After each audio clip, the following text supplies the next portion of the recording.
Morning, જય શ્રી કૃષ્ણ, જય જલારામ. કેમ છે? મજામાં? હું પણ મજામાં. I am good. I hope you all so good. Happy Ramnavami first of all. આજે રામનવમી છે અને આજે મારા પપ્પાનું ઓપરેશન છે. તો અત્યારે હું 5 વાગે ઉઠી ગઈ છું. મારા કાલથી વેકેશન પડી ગયું હતું.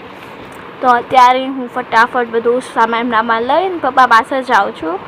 તો કાલ રાતના જ પપ્પા એડમિટ હતા. તો અત્યારે હું ફટાફટ પપ્પા પાસે જાઉં છું, હું મમ્મી બેય સાથે. તો પછી તમને હોસ્પિટલ જઈને પાછી મળું. ત્યાં સુધી ટાટા.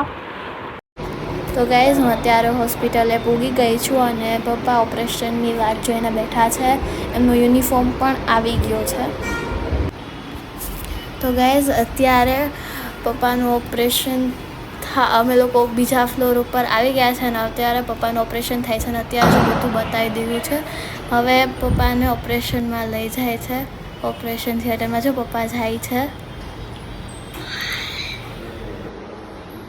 તો ગાઈઝ, પપ્પાને 9:05 લઈ ગયા છે. તો ગાઈઝ, અત્યારે પપ્પાને લઈ ગયા છે અને હું અને મમ્મી બે અત્યારે બહાર બેઠા છીએ. અમે બે એકલા જ છીએ.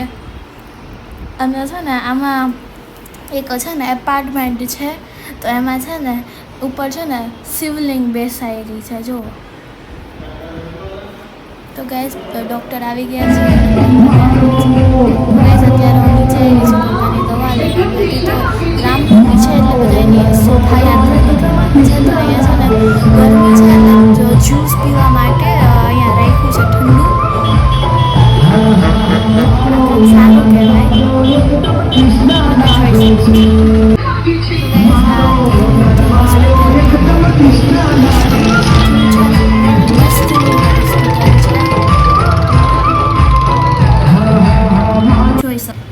મેં તમને પહેલાંમાં કીધું ને કે એપાર્ટમેન્ટમાં શિવલિંગ છે. તો પહેલાંમાં ક્લિયરલી નહોતું દેખાતું, એટલે આમાં જો ક્લિયરલી દેખાય છે મારા સામે. તો ગાઈઝ, પપ્પાનું ઓપરેશન થતું હતું તો એમાં બ્લડની જરૂર પડી હતી, એટલે હું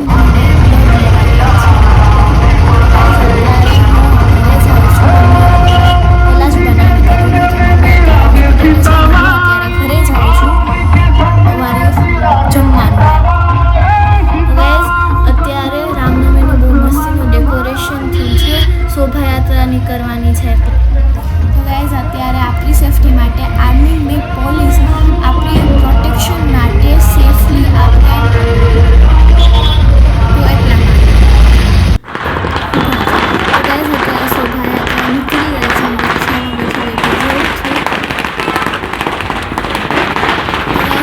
અહીંયા ફટાકડા ફોડાય છે, ઢોલ નગારા વાગે છે, બધા એવા એન્જોય કરે છે ને કે અયોધ્યા જેવું જ આખું માહોલ થઈ ગયું છે. અને એવું જ લાગે કે રામ સાક્ષાત આપણા આવી ગયા છે.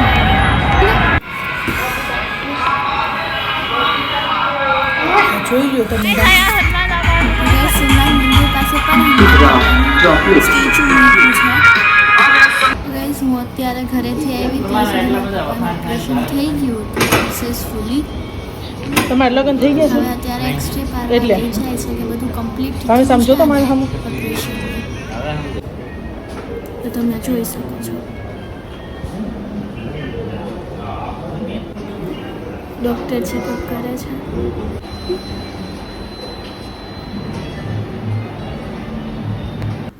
તો પપ્પાનો એક્સરે થઈ ગયો છે અને અમે લોકો રૂમમાં આવી ગયા છે અને પપ્પાને હવે શિફ્ટ કરે છે. તો સક્સેસફુલી પપ્પાનું ઓપરેશન થઈ ગયું, થેન્ક ગોડ. તો અત્યારે પપ્પા રેસ્ટ કરે છે અને અત્યારે પપ્પાનું ગ્લુકોઝનું બાટલું ચડે છે. અહીંયા જે સાફ સફાઈવાળા મેને છે ને એ એટલું સાફ લાગે છે ને હોસ્પિટલને કે કોઈને છે ને ઇન્ફેક્શન ના થાય. આખા દિવસમાં 2 થી 3 વાર આવીને ક્લીન કરી થાય છે.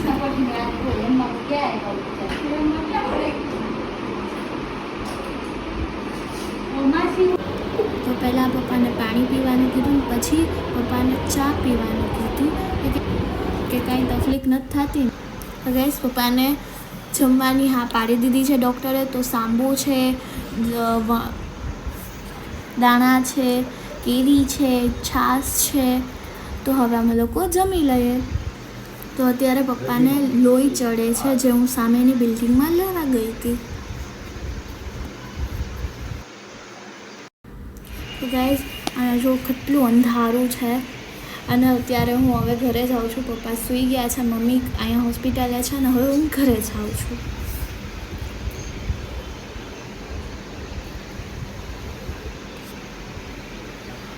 તો ગાઈઝ અત્યારે આ બ્લોગનું અહીંયા સેન્ડ કરું છું. ગુડ નાઇટ, જય શ્રી કૃષ્ણ, સ્વીટ ડ્રીમ, જય Jalaram, safe your life, start. હા, જો તમને મારો આ બ્લોગ ગમ્યો હોય, હું તમારી સાથે બધી વાત શેર કરું છું. એટલે મમ્માએ કીધું કે આ પણ શેર કરી દે, એટલે મેં આ શેર કર્યું. જો તમને આ મારો વિડીયો ગમ્યો હોય તો મને લાઈક, સબસ્ક્રાઈબ, શેર કરવાનું ભૂલતા નહીં. ત્યાં સુધી ટાટા. હવે કાલ પાછી તમને મળીશ. ટાટા. અને ગાઈઝ આ વ્લોગનો એન્ડ કરવા પહેલાં હું તમને એક વાત કહી દઉં. આ વ્લોગ પણ 2-3 દિવસ પછી આવશે, બિકોઝ હું અત્યારે હોસ્પિટલમાં જ આવ જાવ કરું છું. અત્યારે ઘરે આવી છું સૂવા માટે, તો સૂઈ જાઉં, પછી કાલે પાછું ત્યાં જવાનું છે. તો આવી જ રીતે 2-3 દિવસ ચાલવાનું છે. તો સોરી એના માટે કે 2-4 દિવસ લેટ વ્લોગ આવશે, બિકોઝ મારે એડિટિંગ કરવાનું હોય, પપ્પાનું કામ હોય, ઘરનું કામ હોય. તો I am really sorry for that. પણ હું તમને 2-4 દિવસમાં હું તમને આપી જ દઈશ. Sorry for that. આ વ્લોગનો ફાઇનલી એન્ડ થાય છે. ટાટા.